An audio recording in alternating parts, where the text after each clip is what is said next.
Dad, hello. Hi, darling. We have invaded your workshop. I love it. You're most welcome. Thank you, thank you. What's going on here?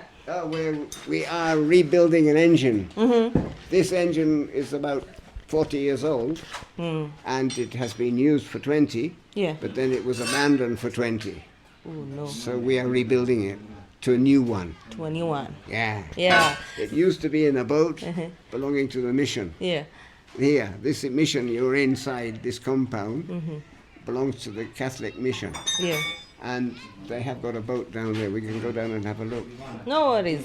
Yeah. So, Dad, I know a lot of people have been asking me, where are you coming from? Why do you know Kijaluo, your dad, etc., etc. So I want my people to know a little bit about you. Your people. Okay. Yeah. I was, my first 4 years of my life were in Nakuru, in Lanet, because my father was a military officer attached to the King's African Rifles in 1948. Wow. And my uncle was here growing tea from 1946, because he didn't want to go to the war. So they said, "What do you do?" "I'm a farmer."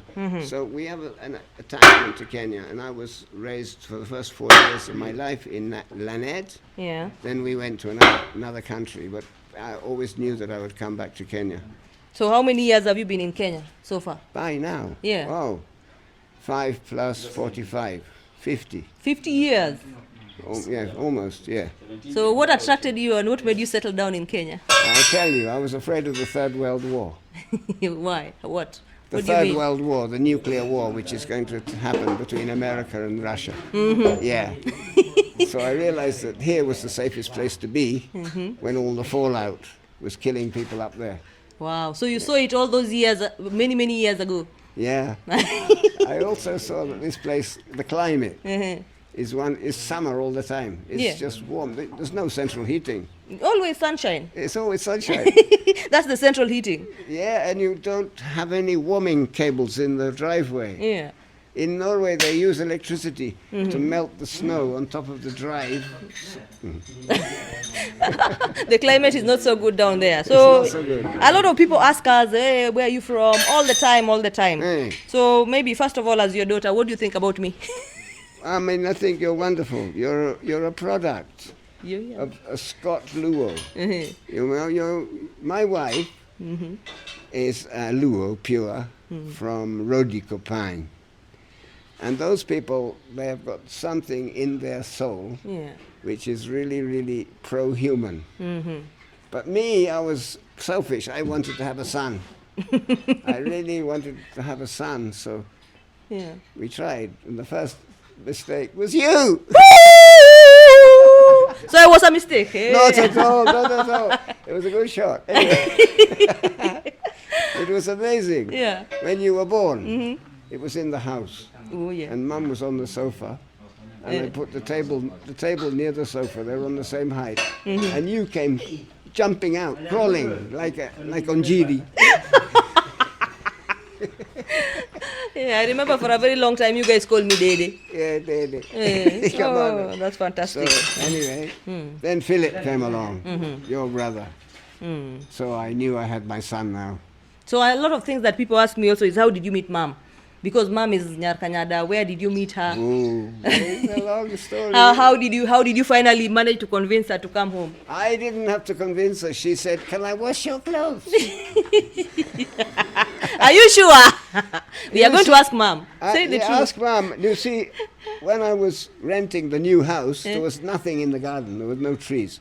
So I took my Jeep and I went off up the road to find some trees, young trees I could transplant. Well, I got to this place where there are these yellow flower bushes, and I said, I was with my neighbor, Absalom Okech, and he said, this place has got good things. So I drove up into the compound, and there was your mother-in-law.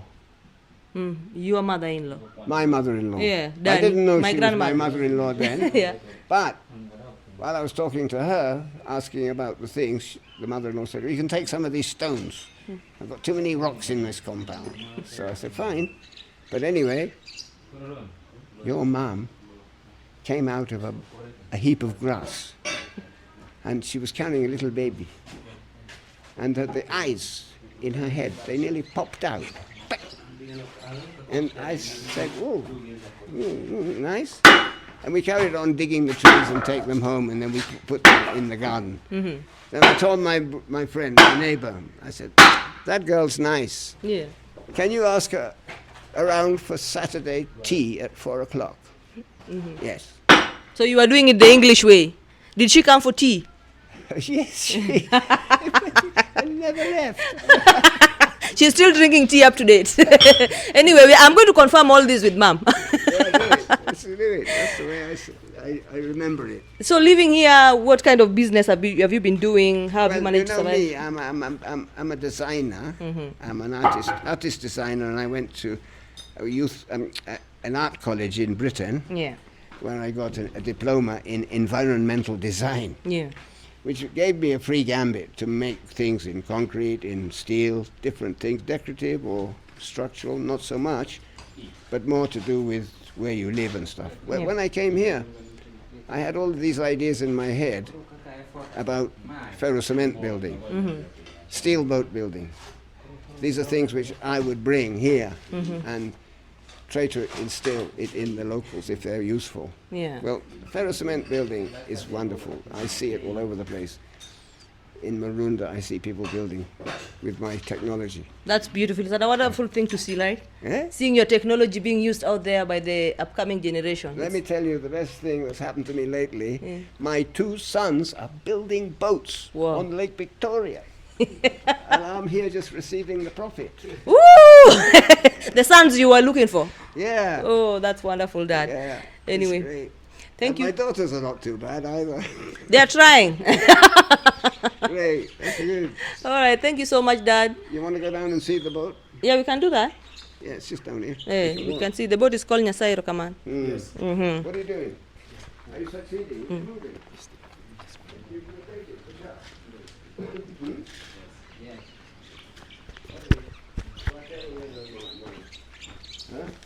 Okay. Don't break the spanners. But you know what you're doing, huh? You cannot break. By now. We are okay. We are okay. Yes. Look at these tools.